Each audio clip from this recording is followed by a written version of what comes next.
Please join me in welcoming Chief Justice Roberts and Judge Velardo.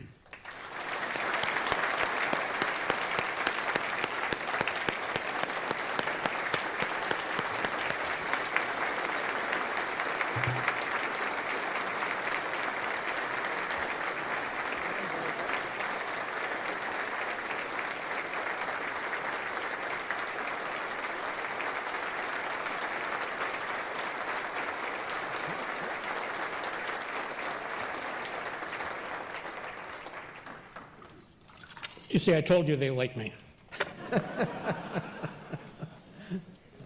Well, it's really is an honor to be here with you and to rekindle our old friendship that started, what, 47 years ago? Wow, yeah. Long time. You haven't aged a bit. No, you haven't. You haven't changed a bit.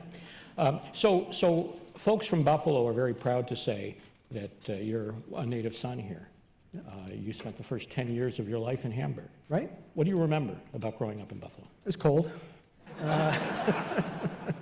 No, the memories were refreshed earlier this morning. I went back and visited my boyhood home, which was a lot smaller than I remember.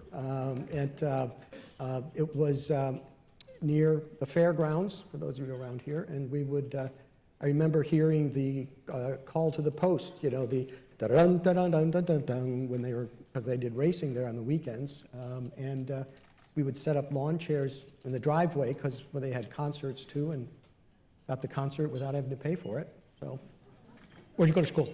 St. Bernadette's. Yeah, and that's where my wedding was. Oh, Yeah, yeah. So we have that in closed. common. It closed last week. Yeah, that's what I heard. That's what I heard. So when we were in law school, and particularly on the law review, people saw you as very bright, a good writer, ambitious, and going places. Did you let yourself dream about being on the Supreme Court then? No. I didn't dream about being a judge. I didn't dream about being a lawyer before then. I was going to go to graduate school to study in history. True story, I was taking a cab back from Logan Airport to the campus, and the cab driver asked me what I did, and I told him I was a history major at Harvard. He said, I was a history major at Harvard. And so I said, where's that law school application file?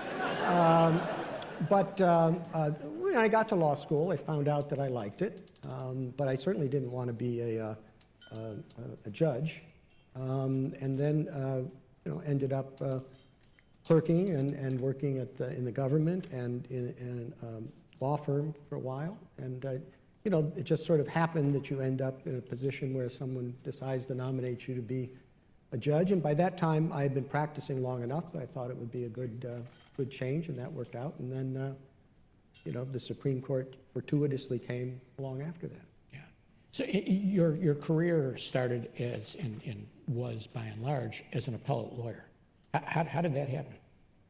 Well, I came off of the government work that I had been doing. I had spent a total of 7 years between the clerkships and a stint in the Justice Department and some time at the White House counsel's office. So when I left that, I'd been out 7 or 8 years and hadn't really practiced normal law. And I didn't want to start, the seminar or whatever for first-year students to learn how to take a deposition.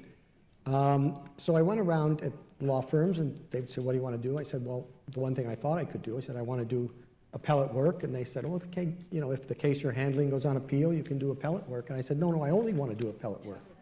And nobody was buying that until I ran into a fellow named Barrett Prettyman, who that's what he did. He was at the firm of Hogan and Hartson. He was an amazing man. And I decided I would like to work with him, and that was fine with him. He had been an extraordinary life. The courthouse in D.C. is named after his father, who was a very prominent judge. But Barrett, at age 18, left high school in D.C. and went to England, and then joined Patton's army, hurtling toward Berlin. And they were ambushed, and his unit found themselves in these foxholes, terrible cold, through the night, and the, Germans were sort of picking them off sort of one by one. And he swore that if he made it to the morning, he would wake up happy every day. And he made it through. He had frostbite. They took him back to the, back to Belgium. The rest of his unit went in, and they were going right into the Battle of the Bulge, and they were all killed. So he kept his vow, as far as I could tell. It was a very upbeat person, very, very, pretty much everybody else on their walls had pictures of, fox hunting or old English judges. And, he had pictures of clients like Truman Capote and Catherine Ann Porter, and and he had a great attitude, and I really enjoyed practicing law with him. And he woke up happy every day, even after he started working with you? Yeah, I never heard that. Yeah.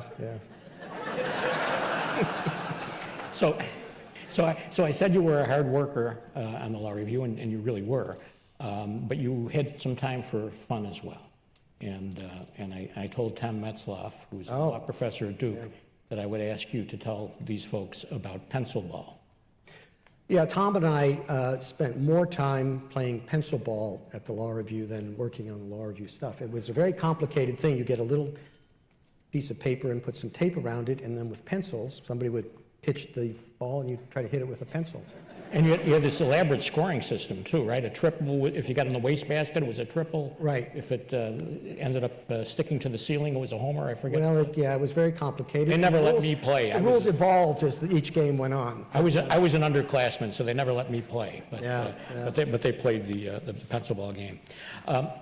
So you interviewed for clerkships yourself, and you now interview candidates for clerkships. Any pointers you have for folks when they interview? Well, one year when I was interviewing people, I was looking with law clerks, and probably you do as well, you want people with some degree of self-reliance and confidence. So I thought, laid out a dozen half glazed and half powdered donuts out in the waiting area. And I figured, one, it would be a good sign if whoever it was liked donuts. And also if they had enough self-assurance to have one, even though their hands would have glazing or powder on them when they came in.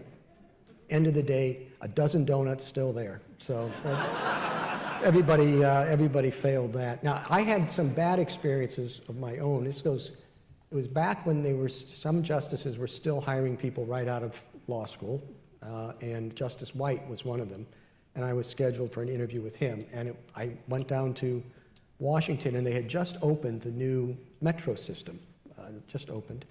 And you put your money in and you get a fare card and all that. I don't think they do this anymore. I'm sure they fixed it back then, but all I had was, a 20, and put it in and put in the fare. It was 40 cents to Union Station. So I got $19.60 in quarters or whatever. It was like in Las Vegas, the quarters just kept punching out. But I was a law student. I wasn't going to leave them there. Right. So I put some in here and some in here in these other pockets. And I walked into Justice White's chambers, and I was jingling, jingling. He kind of looked strange at me, and I crossed my legs, and $1.50 fell out on the floor. I didn't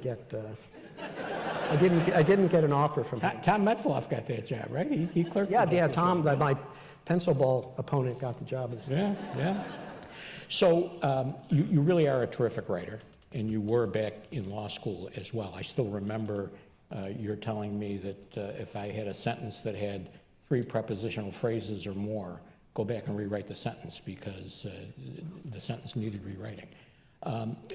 Where'd you learn to write? And is there any one person who you credit for teaching you how to write?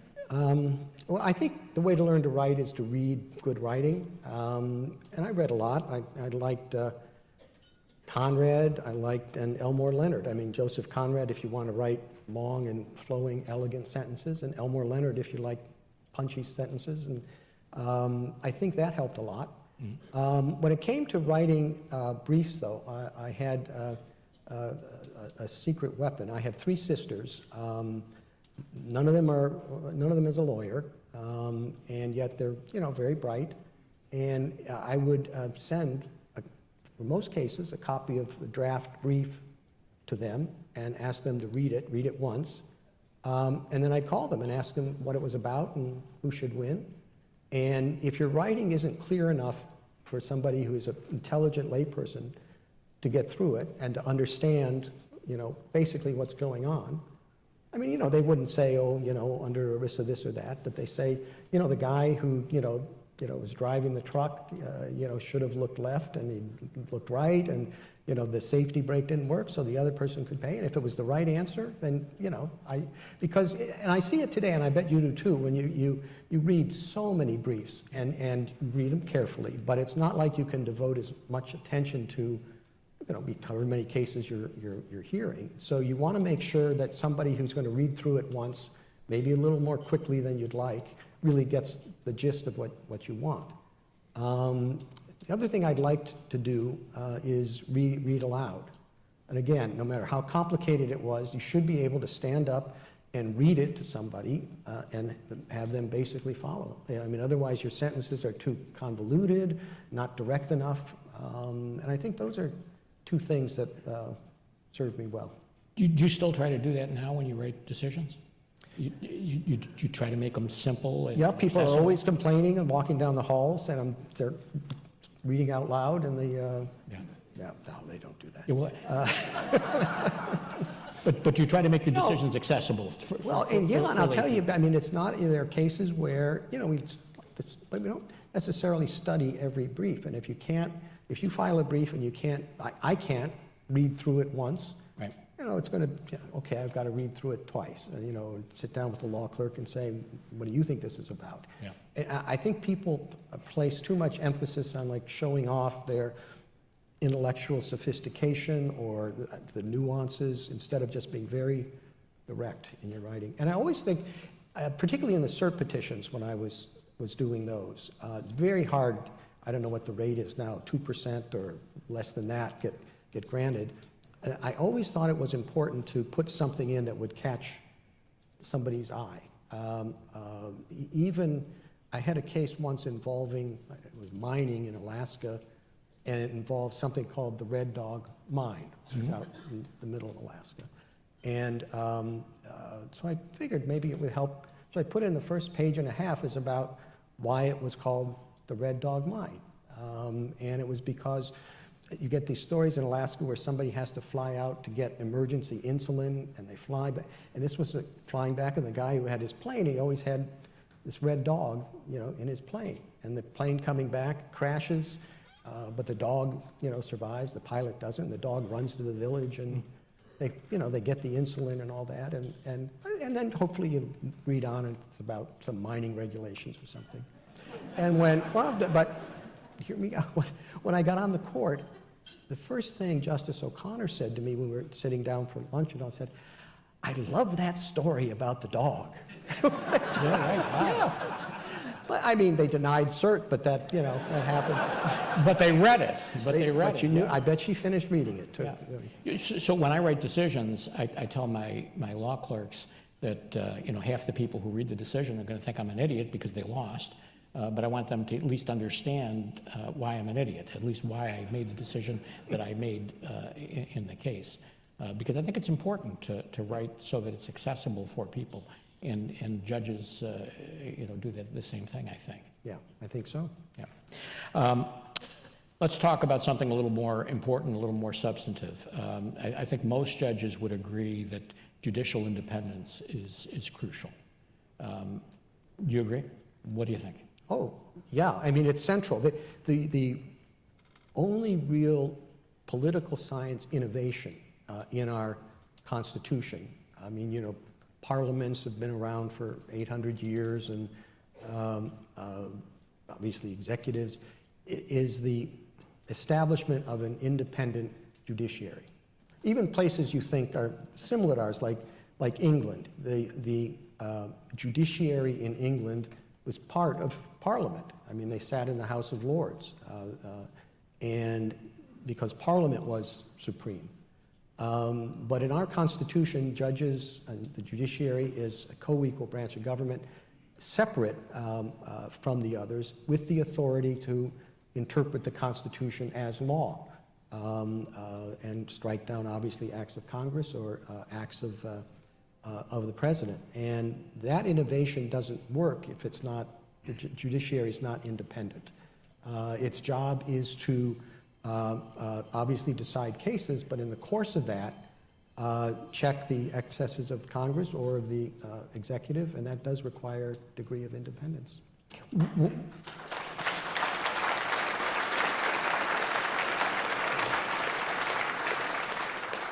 What do you think of these calls for impeachment of judges based on the decisions that they've made?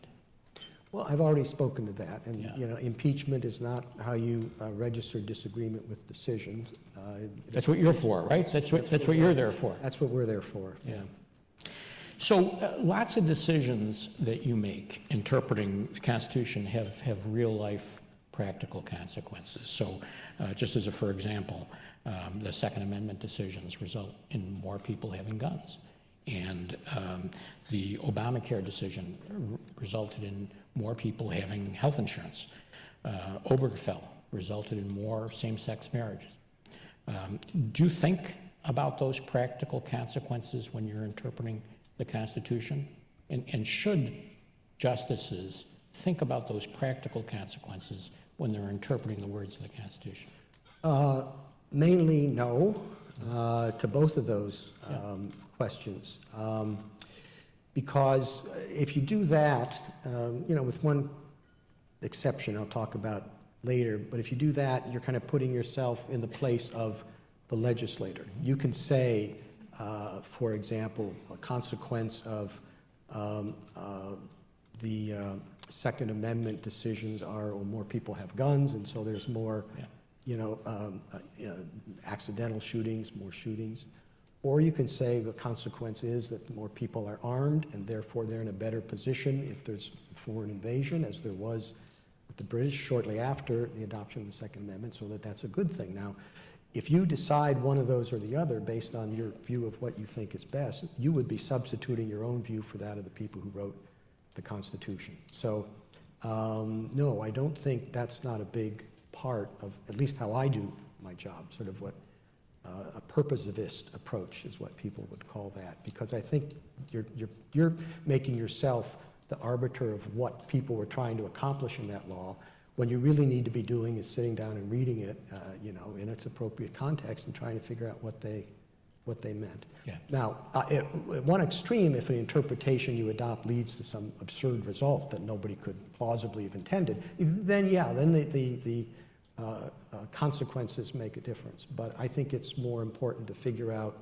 what the people who wrote the law had in mind and what they meant by the words they used, rather than think, you know, what is this type of legislation for? Yeah. Because then the interpretation flip-flops. Yeah.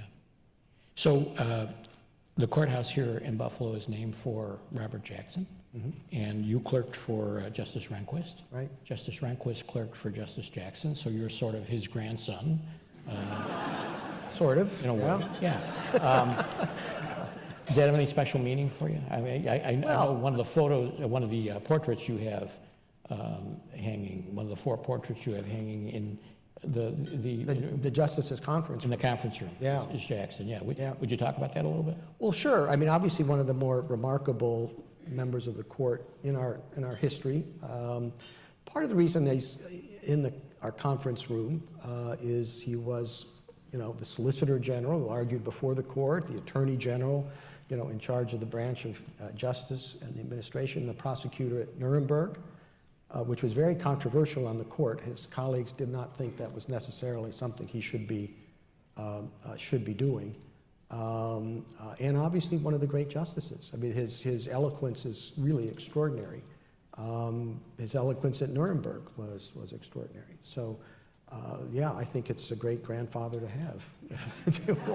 Now, the other portraits, John Marshall Harlan is there, and I just think somebody whose parents name him John Marshall who then lives up to it and ends up on the Supreme Court, deserves Incredible. a painting. And seriously, all his pronouncements in a number of areas of the law, I think, are really remarkable. He was a dissenter in Plessy, wasn't he? Yes, the loan. It's when he said that we have a colorblind constitution. And the other one is Cardozo. At one time, I had 5 colleagues on the court from New York. So I figured I had to give them some New Yorker on the wall. And then, of course, the great Chief John Marshall as well. Yeah. So I read a speech that you gave to your son's graduating class that talked about the importance of getting to know the folks who work at the school, the custodial staff, the janitorial staff, those kinds of things. Why is that important, and why was it important enough for you to give that message to your son and his classmates? Well, it was 8th grade, and it's a time when they need to learn a lot of things. I mean, it's important, just it's basic courtesy, but also it's important to appreciate that no matter high and mighty you might think you are, or others might, that there are other people that are doing things that are just as vital to the functioning of our world and as anybody else. And all the people who work at the Supreme Court are part of the process that ends up in our articulation of what the law is. And whether it's the Chief Justice or somebody in the print shop or one of the law clerks or anybody else. And I think if you lose sight of that, that's a real shame. And I do think, again, particularly 8th grade is a good place to learn that. Did you do that when you were in school? Did you get to know those folks when you were in? Oh, sure, yeah. But in 8th grade, I mean, those people were the boss. Yeah. That's exactly right. Yeah. That's exactly right.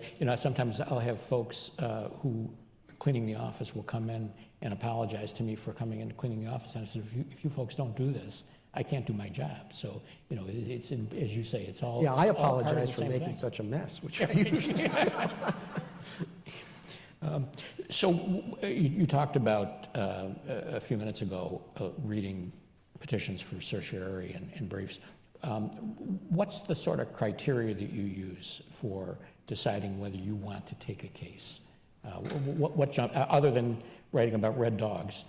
What jumps out at you? Well, and it's pretty clear that it doesn't really matter how right or wrong it is. I mean, the one thing you could say in a cert petition that's not a good idea is how horribly wrong this is, because the first message that comes across to us is that, well, if it's that wrong, we don't have to worry about it. Nobody's going to follow it. A mistake's been made, but one thing that's certain, it's not our job. We're not a court of error in the sense that we correct mistakes. So what we're looking for are conflicting decisions on the same law that have to be fixed. I mean, if one person reads this law and says you can't do this, and the other person says, no, it means you can't do this, it should mean the same thing across the country. And so that's more the type of case we would take to resolve that disagreement. So people who want to get their cases heard need to have somebody who's good at explaining why we need a greater degree of uniformity. You can't say in New York some particular expense is tax deductible, but in California it's not. So a lot of the cases we get are actually not that glamorous. They're not that interesting because there are a lot of areas of federal law like patent law and copyright law, tax law, all sorts of things. And when those disagreements come up, we're the only ones who can fix it. So a lot of our docket is pretty mundane. Is there something too, though, putting something in the cert petition that'll catch the judge's eye, like the red dog story? I mean, do you find yourself, when you read something like that has something that catches your eye, drawn to it a little more? Oh, sure, yeah. I mean, we take whatever it is. I don't know what the number is, 1.5% of all the cert petitions. You've got to do something to stand out of the crowd, unless you have a really good case. That may be enough to get our attention, but other than that, it makes sense. You have to be a good writer. If you're there, I mean, obviously our law clerks read somewhere all the petitions and they write summaries, but we read from those summaries ones that we think might be likely candidates, and it's very hard to pick out the right ones. Some of your colleagues have written autobiographies. Have you started yours yet? No, Are you gonna? no. You won't. Why? Why not? I think my life is very interesting to me. I'm not sure it's terribly interesting to anyone else. And now that's not true of some of my colleagues. Justice Thomas's autobiography is absolutely gripping. If you haven't read it and are at all interested in the court, you should. It's such an extraordinary story. I really couldn't put it down.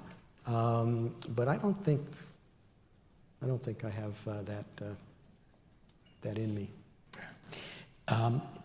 Let's talk about your role in terms of you as a public figure. Obviously, you're very recognizable. People know who you are.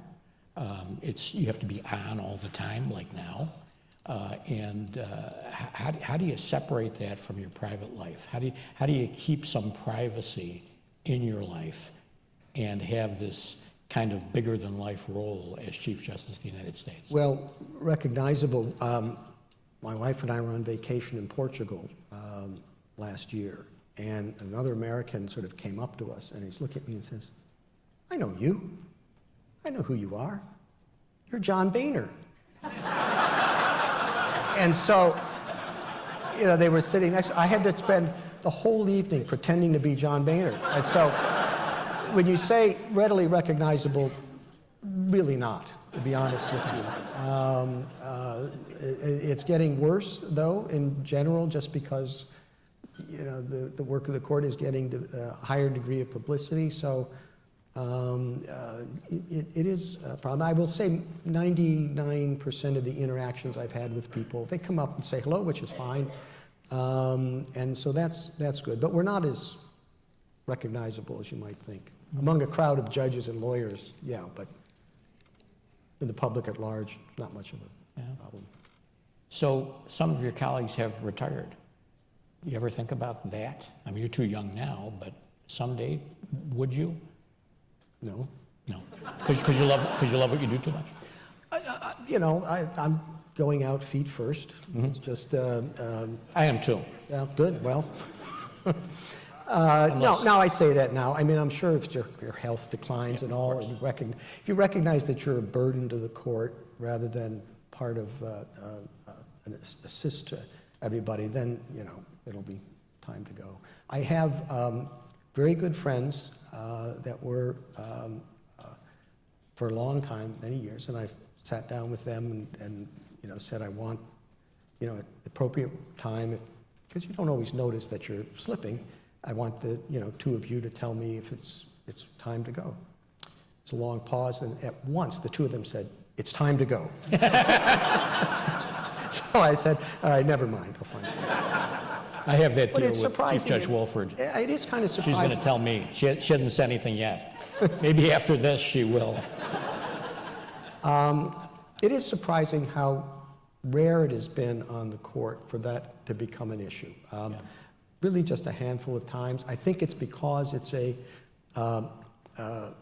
collegial, both in a technical sense and in a popular sense, group of people that you develop relationships where if the people do come, there have been times when somebody has stayed a little longer than they should, then the other colleagues come, and it's always really worked out. So I don't think that's going to be a problem. So, but it is, I still feel pretty healthy. Yeah. Do you love what you do? I mean, do you really look I do. forward It's to going to exciting work? to get up, you go into and go into work. Doesn't seem like work when it's like that, right? Some days. Some days it does. But it's nice that we have a break in the summer. Louis Brandeis, one of our great justices, said that he could do the 12 months worth of work in 10 months, but he couldn't do it in 12 months. And I think there's a lot of wisdom in that. We work at very close quarters on very important issues, on very sensitive issues, at work that is hard to do, and we do need a little break from each other. Yeah. But it does, it's interesting, it really creates such a strong bond. I'm sure people, listening to the news or reading our decisions, particularly, decisions that come out in May and June maybe, think, boy, those people really must, hate each other. They must be at hammer and tong the whole time. We don't. I mean, the dealing with the type of cases we do and their significance, it's something only those 9 people can know. Whether you take something as basic and fundamental as whether somebody lives or dies, you share that in a very intimate way, or whatever else that is the most important issue facing the public. And even if you are on opposite sides, more often than not, and we're not, more of our decisions are unanimous than anything else, which people lose sight of. But it is a strong bond. I think when Justice Ginsburg and Justice Scalia were on the court together and their friendship got some publicity, I think people got to understand that a little bit more, because RBG talked publicly about it a lot, and just how fond she was of Justice Scalia and vice versa, even though they were at opposite ends of lots of decisions. Yeah, and a lot goes into that. And you have more in common with some colleagues than others. Sure. So I do things with some of my colleagues that I don't with the other, and vice versa. But it is a bond, and there are issues and discussions I don't share with my wife, and I know others don't, just because they find it easier not to know, in terms of that, so they don't have to worry about it. But so it is it's a small group. The bonds of real affection and friendship and shared experience are very, very strong. And I think we try very hard not to let disagreements of the moment break that. So you've been on the court for 20 years? Yeah. And you were a circuit judge for a couple of years before that. Mm-hmm. Read a lot of district court decisions over the years. Mm-hmm. So I'm looking for a little advice now. What can you tell district judges about the decisions they write that might help us? Yeah. Brevity is good. And I think it's Are my law clerks listening to this? Particularly with the district court, we recognize the primary responsibility of the district courts to deal with the facts. And we don't want to be second-guessing the facts. And so that's an important thing to address if it's going to be in the opinion, to make it clear what findings you've made about what and what hasn't. And then I remember Justice Rehnquist, for whom I clerked, was very adamant about that. And he was a very good trial lawyer. He said, you don't want to waste too much time, on the law. The facts are more important than the law, and then, as it moves up, people are focused more on the facts. He tried, when he was in my position as Chief Justice, he was remembering his days fondly as a trial lawyer, and he assigned himself to a district court in Virginia to hear a trial, just to kind of get back on the saddle in that way and stuff. And he did, and he issued a decision, and they appealed, and the Fourth Circuit reversed him. Is that right? And he never did it again? No, but the only thing that made him mad, and he was really upset about it, is that they issued it as a per curiam opinion. Said nobody had the guts to put their name on it. But, you ever think about doing that, trying to be a trial judge? No. No. Because, well, you didn't try cases, so No. there's a difference there. Yeah. So you became Chief Justice in 2005. You worked with Justice O'Connor and then Yeah. Justice Ginsburg. Yeah. And now there are more women on the court than ever. Has that changed the dynamic or the culture of the court in any way? No, to be my honest answer, I don't think it has. I'm sure when Justice O'Connor came on as the first woman, Right. it had all sorts of consequences and changes. And but now, to be honest, I don't think in terms of the dynamic at conference or the discussions and all that, yeah, I just don't think it makes a difference. I wouldn't say that our conferences or our discussions are different because, I would say it's different because those particular individuals are there and they all come and bring different perspectives and all, but I don't think I would say it's different than because they're women. Mm-hmm. So there's been a lot of criticism of some decisions because they have not, they've changed precedent, right? The abortion decision most recently and other decisions like that. But that happens all the time, right? I mean, there's lots of times when courts have precedent that they think needs to be changed for whatever reason. What kind of criteria do you apply to that yourself? Well, first of all, there's a lot of misconception on that subject. See if I make sure I get these numbers right. A recent study, the Warren Court overruled, I think, 3.2 decisions on average, a year. Mm-hmm. The Berger Court actually had a little bit more. I think they did 3.6% a year. The Rehnquist Court moved down a little bit, only 2.4 cases, not percent, cases a year. And in the past 20 years, the number's been 1.6. So people have a different, a somewhat wrong view of how many cases are being overturned. Now, we take fewer cases now than they did before, but the number of important ones that would be subject to overruling are the same. So a lot of people talk as if we're overruling a lot more. It's the lowest it's been since the 50s. And some cases should be. I mean, aren't you glad that, Brown versus Board of Education overruled Plessy, or that Katz overruled Olmsted? So the idea that it's invariably a bad thing to overrule precedent is I think, quite mistaken. At the same time, you can't do it willy-nilly. Just because, you look at a case and you think, gosh, I would have had that principle come out the other way, that doesn't mean you overturn it. Stare decisis is an important part of our work. The law is supposed to be predictable, so you need a special justification before you want to overrule a case, other than that you just happen to think it's wrong. We were talking about the Barnett case a little while ago, and that was a case that overruled a decision Justice Frankfurter made just a few years before. Gobitis or Gobitis, whatever. Yeah.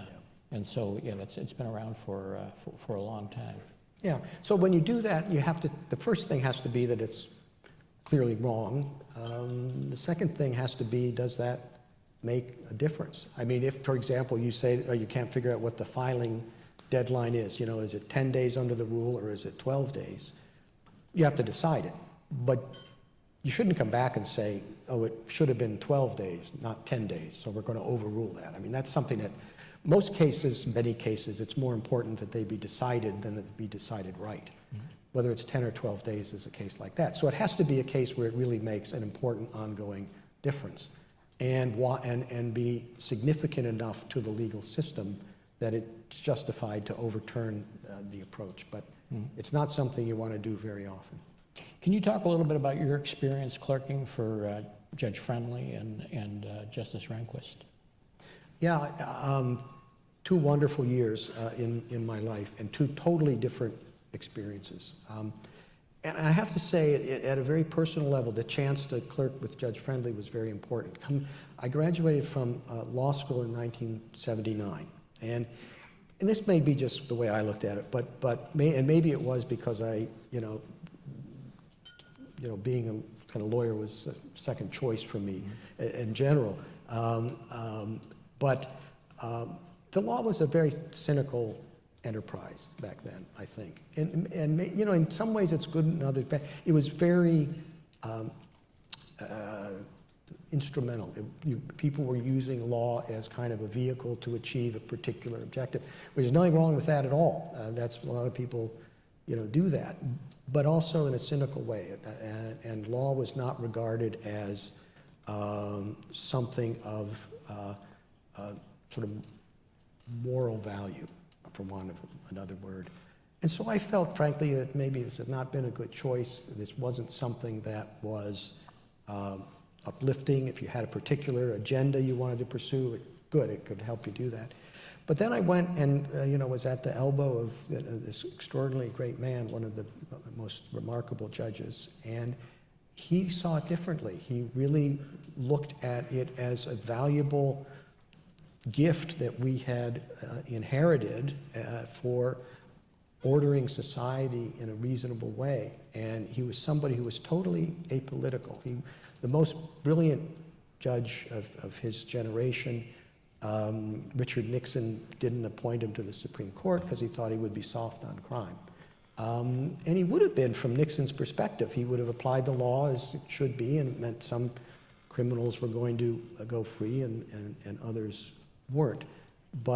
And he was able to sort of construct, certainly in his opinions, which lawyers here know were remarkable, realized that this was a system that had internal coherence and that was really a gift, and it needed people who are willing to view it in those terms rather than this is how I'm going to use it to get to a particular result. So that was where kind of I left my cynicism about the work that we as lawyers and judges do, and appreciated that it had a greater worth. And just in terms of writing, he was a remarkable, gifted writer.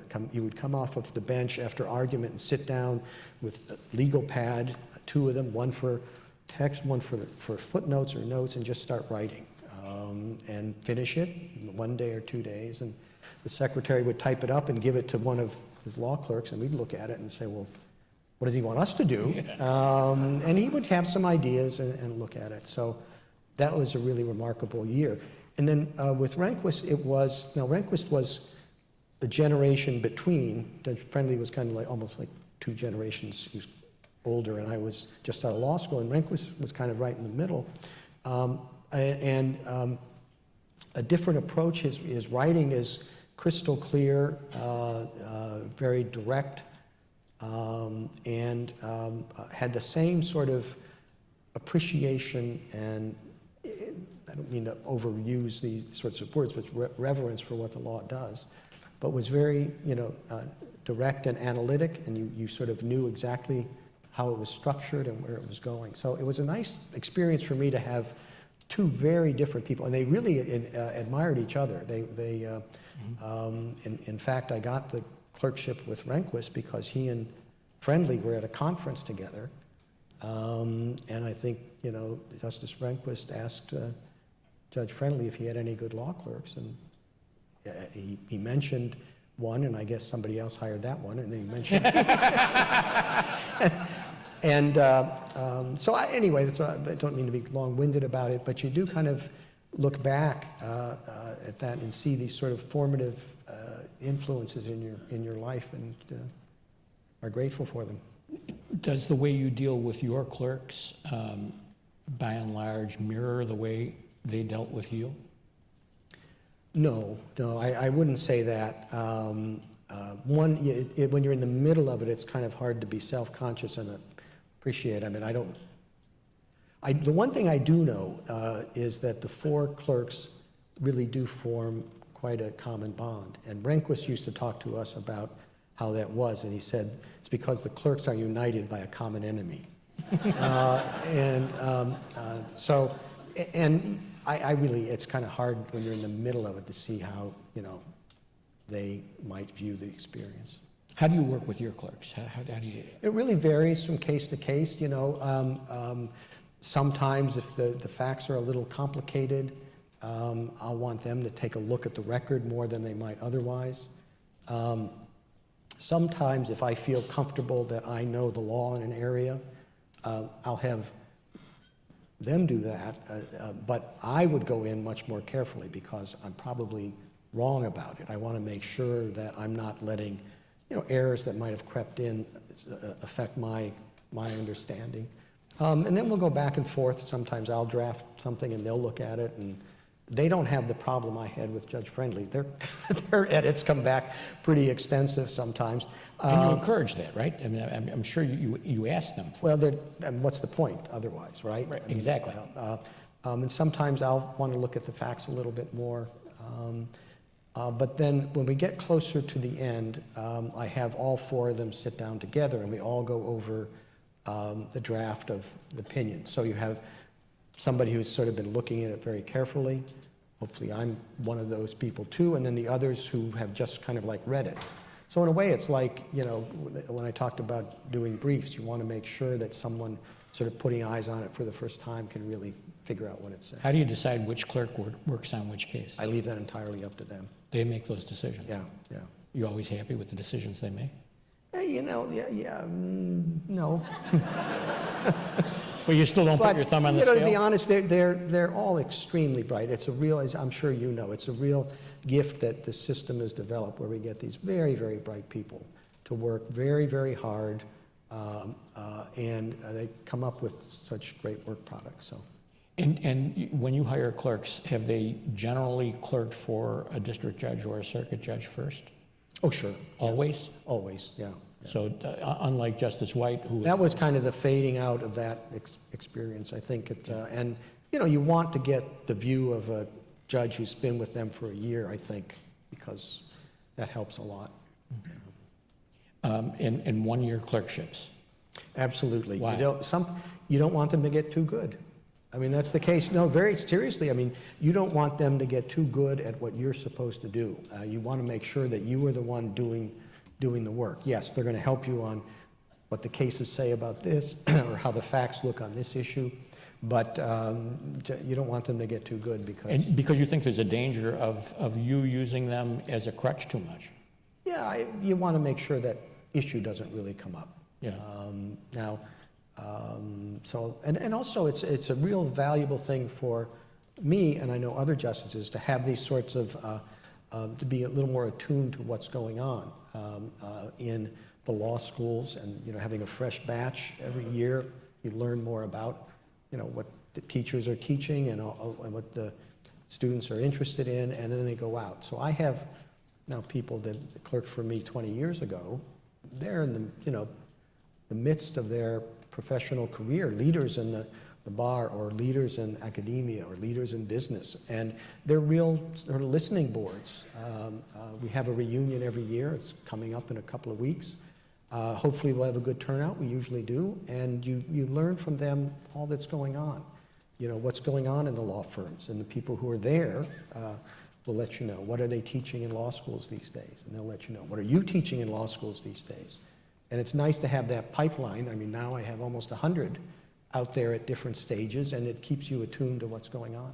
Yeah, I mentioned to you earlier today that I have you to thank, you and Dave Lebron, who is the president of the review, to thank for my clerkship. You sent me to, or suggested that I apply to Judge Irving Goldberg down in Dallas, Texas, and that was the best professional year of my life because, as I said to you earlier today, it was a wonderful experience kind of being a judge but not having the buck stop with you. So the pressure's not there, but the wonderful part of the job is. And that makes clerking, I think, a really unique experience.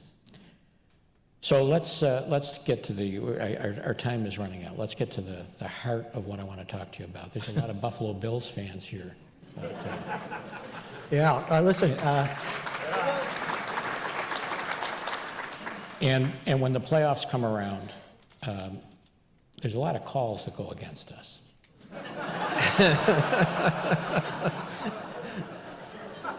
Are you going to be around to handle some emergency appeals this season? You know, we're getting tired of the same old thing happening to us year after year. Yeah, I can see that. Yeah. Well, I was here long enough. I know I had a poster in my room of Jack Kemp, quarterback, and I think Darryl LaMonica was there too. Yep. And Pete Gogolak, who was the first soccer-style kicker. Even Cookie Gilchrist, if I'm remembering that. So that was what was posted on my wall. But I left when I was 10, and we moved to a town in Indiana. Chicago was the closest place. So you're a Bears fan? I'm a Bears fan. But look, when I was growing up, it was Dick Butkus, Mike Ditka, and really, if he hadn't blown out his knee, the greatest running back in NFL history, Sayers, was yeah. Gale Sayers. And we were near, they had different connections with, they would come and talk at the grade school even, and because we were in Indiana, but on the lake, and people liked to go there. And it was just... Yeah, I say Gale Sayers, I think, was the most beautiful runner I've ever seen. He just was so graceful and so much fun to watch. And yeah, it was a shame that he blew out his knee. Yeah, I have a signed helmet of his, not of his, it's a Bears helmet that he signed in my chambers. Very cool. Yeah. Well, thank you so much for doing this. This is an honor for me, and this was a very pleasurable hour. So, Well, not at all. Thank you for having me, giving me the opportunity to go back and see my boyhood home and, rekindle memories of Buffalo. I appreciate it. we're proud that Thank you're you from all here. for being here. Proud that you're from here. Thanks.